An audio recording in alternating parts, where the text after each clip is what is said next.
M'dzina la Atate ndi la Mwana ndi la Mzimu woyera. Ambuye akhale nanu. Abale ndi alongo olemekezeka, ndikulandireni kono pa programu yathu ya Tilankhuleni Ambuye lero lachiwiri pa 23 September 2025. Poyang'anira kalendala yathu ya Chikatolika ndi wiki 25. Mawu athu oyamba achokera m'buku la Ezra, chapter 6, verse 7, verse 8 mpaka 12.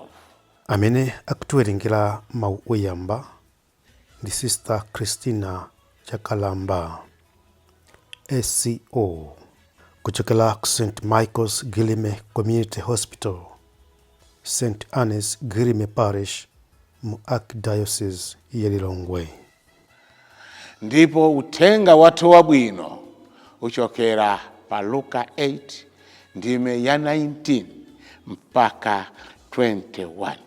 Amene akutiwerengera mawu amthenga woyera komanso kutigawira mawu ndi Reverend Father David Bello, kuchokera ku Our Lady of the Poor, Chiringa Parish mu Archdiocese ya Blantyre. Mawu oyamba. Mawu a m'buku la mneneri Ezara. Pa masiku amenewo Dariusi adati, ntchito iyo manga nyumba ya Mulungu muyileke. Mlekeni bwanamkubwa ku dera la Yuda ndiponso atsogoleri kumeneko kuti amangenso nyumba ya Mulunguyo pamalo pake ndithu. Kuwonjezera pamenepo ndikupanga lamulo lonena za mmene mudzawachitire atsogoleri a Yudawo zothandiza pomanganso nyumbayo. Anthuwo mwalipire msanga kuchokera m'thumba lachifumu kuchotsa pa msonkho wa dera la patsidya la Yufurate. Ine Dariusi ndikuyika lamuloli, aliyense alitsate mosamala kwambiri. Ndipo akulu a Yuda adapititsa m'tsogolo ntchito yomanga ija. Iwo ankalimbikitsidwa ndi aneneri aja Hagai ndi Zekariya mwana wa Ido.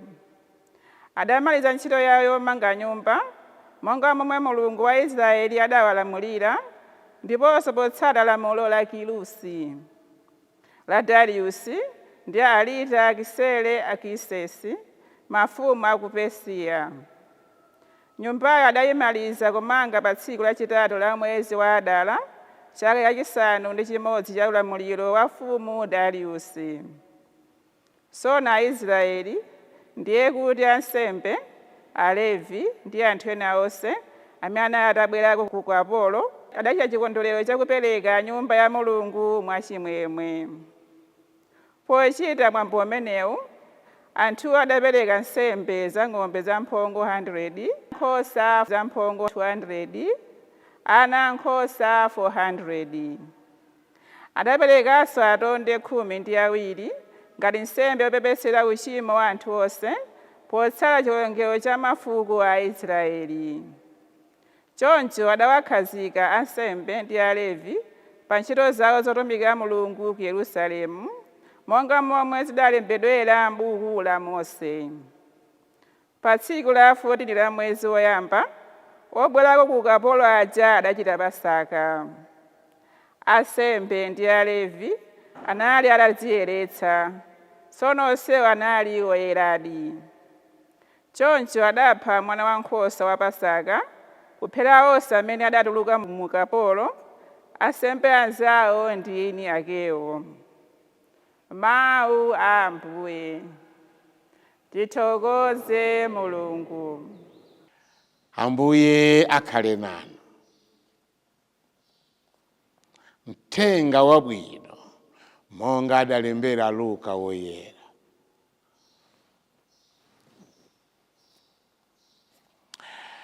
Amayi ake ndi abale ake a Yesu adabwera ku nyumbako, koma chifukwa cha kuchuluka kwa wanthu adalephera kufika pamene panali iyepo.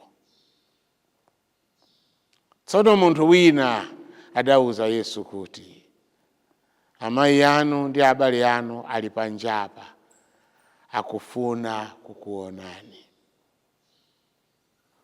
Koma Yesu adati, inetu amayi anga ndi abale anga ndi anthu amene amamva mawu a Mulungu nkumawachitadi zimene mawuwo akunena. Mthenga wa Ambuye. Mawu athu oyamba akupitirirabe abuku la Ezra, ndipo pano pamene tawerenga akukamba za kulimba mtima kwa Ezra, kuti sichinali chinthu chophweka. Anayenera kuti anapezana ndi zokhoma, ena sanavomereze, koma iye adalimba mtima ndi kuwauza abale amene akadatha kugwirizana naye, tiyeni tikagwire ntchito yokonza malo akwathu. Tikatenga mawu amenewa ndikuzatenga uthenga wabwino wa lero, kuti tsopano ndi abale makolo amene akutsatira kuli Yesu. Tingathe kumazifunsa kuti iwo amabwera kutsatani. Tikhoza kutaya nthawi kuganiza chifukwa chofunika kwenikweni ndi uthenga udalembedwa chifukwa chani. Nkutheka pobwera iwowo adabweretsa, anadziwa kuti Yesu amayenda ndi anthu, ndipo anthu amayenera kuti azidya, ndipo mwina adawatengera kamba chakudya. Atamva kuti akuyenda ndi gulu, ndipo ayi ndithu akuoneka kuti akusowa chakudya, kutheka anawatengera chakudya. Ena amati ayi mwina adamva kuti ayi kumeneko mwina zimene akuchita iye samagwirizana naye, kuti mwana wanu akuyenda akutengana ndi akuluakulu kumayenda apa ndi apa, akuti kulalika kochi kuchitika ndi chani. Tikadatha kutaya nthawi ndi kulingalira zimenezi, koma chachikulu nchoti timve uthenga cholinga cholemba mawu amenewa chinali choti chani. Abale Ambuye Yesu sazasiya kukhala abale ake. Ambuye Yesu azakhala nthawi zonse abale ake. Kulikonse kumene iye wapita kukumana ndi m'bale wake, akanazindikira kuti awa ndi chemwali yanga, awa ndi abale anga. Ndipo chimenecho si chinthu choyipa ayi. Koma pali abale ena amene timawapeza mu ndime ya moyo, anzako amene umangoti kukumana naye basi kuona kuti uyu ndine kucheza kwathu nkwabwino, ndipo kamacheza naye kumamva kukoma, ndi kumankhulupirira kuposa achimwene yako, chemwali yako, amayi yako. Ubale.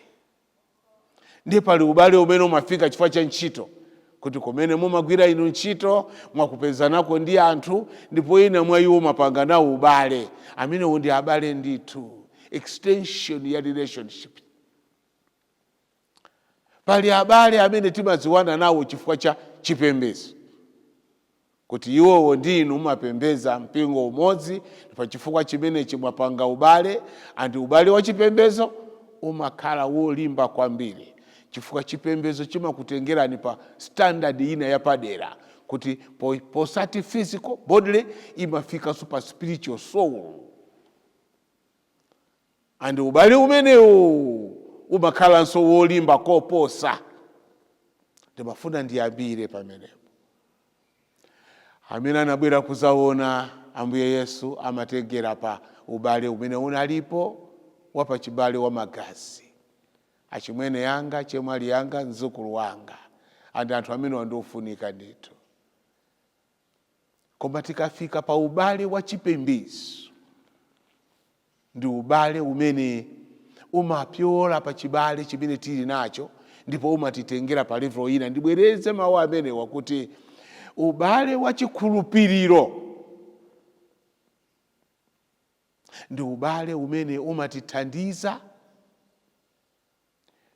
kuti chifukwa cha chikhulupiriro chathu sizimangochoka pa ubongo, koma zikapachoka pa ubongo chimafika pa mtima, ndipo chimafika tsopano ku uzimu, ndipo chiuzimu chimenechi chikayamba kulamula chimatipanga kukhala amodzi kwambiri. Anthu anabwera, akuti ena anabwera kuzauza Ambuye Yesu kuti panjapa pali abale anu. Chifukwa cha kuimbira anthu amene anali pamenepo kunali kovuta. Ndipo nthawi imene inali nthawi yokuti Ambuye Yesu anali utangwanidwa. Ambuye Yesu analibe nthawi yosewera. Ambiri mwa ife amene tawerengapo mbiri za iye mupeza kuti ngakhale usiku anthunso amabwera kuzakambirana naye. Andi ngakhale nthawi imeneyo ndiye kuti Yesu amagwira ntchito usana ndi usiku. Abale ake anabwera kuzamuona, mwina anamutengera zina monga ndanena kale, koma nkhani yayikulu apa Ambuye Yesu afuna kutitsegula maso.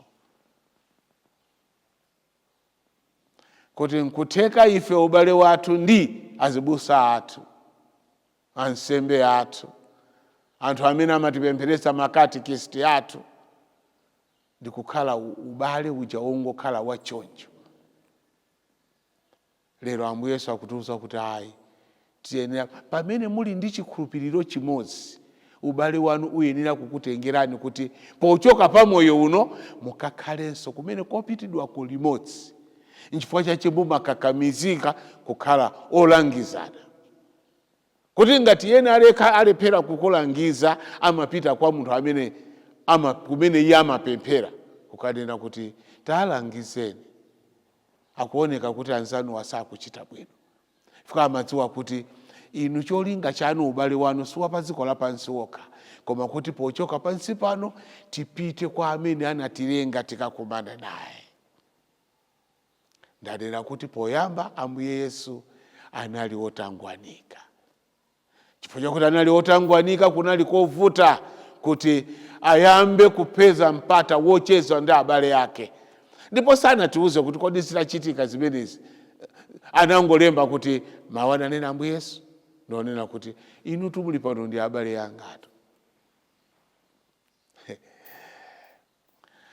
China chimene tikayenera kuti tichimvetse nchokuti utenga utafika kwa Ambuye Yesu.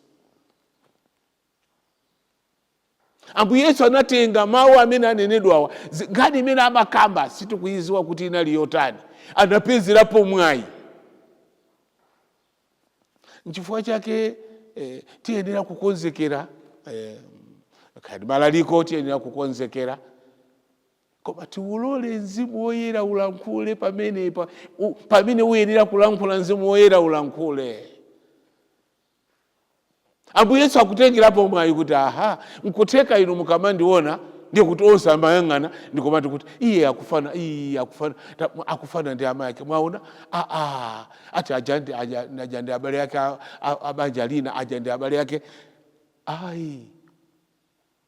Ndinabwera kuzagwira ntchito, ndipo ntchito yanga ndiyotumikira aliyense. Pamene mbusa wafika, ndi mbusa wa aliyense, si mbusa wa mpingo umodzi. Sizingateke. Anthu amene amakumana nawo kawiri ndi anthu amipingo ina. Ndipo anthu amene amapereka ulemu kwambiri kwa mbusa si anthu amene umayendetsa iwo. Anthu amipingo ina ndi amene amapereka ulemu kwambiri. Pamene akuyesa kuti sakuonamo kanthu ndi amapezeka ina kuti amene ndi abusa anu. Ndithu abusa amene acha amalalika bwino. Inu mwazolowera abusa anuwo ngakhala alalike simuona kanthu, anzanu amatolapo phindu. Ubale nkhani yayikulu ya lero ndi imeneyo. Kodi ubale wanu wainu wagona pati? Posati kukonda aliyense. Antikati kukonda aliyense kweni anthu amene ali wovutika, anthu amene sangazithandize wokha, anthu amene ndi amene akusowa munthu kuti azicheza nawo. Tipemphe Mulungu atithandize kuona patsogolo ndi patali, nkumadziwa kuti tili ndi udindo. Ambuye Yesu atiphunzitsa lero abale athu eni ndi anthu amene amamva mawu, ndipo amene akamva mawu amagwiritsa ntchito. Inu ndine tigwirizana kuti tili ndi abale athu amene tinabadwa nawo limodzi, ochokera ku banja limodzi, mwinanso tulukananso ndituluke, koma zimene iwo amachita simungathe kugwirizana nazo. Anthu amene mumagwirizana nawo ndi anthu amene amatsata zimene inu mumachita, amene amadziwa chimene inu muli. Ambuye apitize kutidalitsa tonsefe mwa Yesu Khristu Ambuye wathu. Dzina la Atate ndi la Mwana ndi la Mzimu Woyera.